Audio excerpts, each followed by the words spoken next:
ريحته مالت ورق عنب كلش هواية حامضة وحارة وطعمها كلش هواية طيب.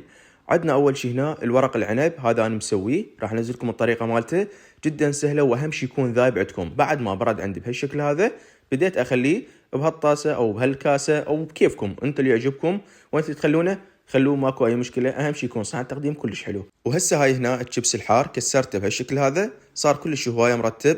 شوفوا عيني، أهم شي يكون عندكم يا حار. هنا عندنا صوص الطحينة، عبارة عن طحينة وخاثر أو لبن نقول عليها، وضفنا عليها الكمون وشوية دبس رمان، وضفنا عليه فص مال الثوم مبروش كلش هواية ناعم. بعد ما خليته بهالشكل هذا تقدر تخففونه بعصير مال ليمون. الصوص إذا شفتوه ثخين عندكم. هنا هسه خلينا عليه الرمان ورجعنا خلينا من هذا الشيبس. وبعدين عندي هنا الخبز الفتوش مكسرها بهالشكل هذا، ومخلي عليه زيت، ومخلي عليه عندنا الزعتر وشاوي بالفرن، وطلعته بهالترتيب. الطعم ولا أروع.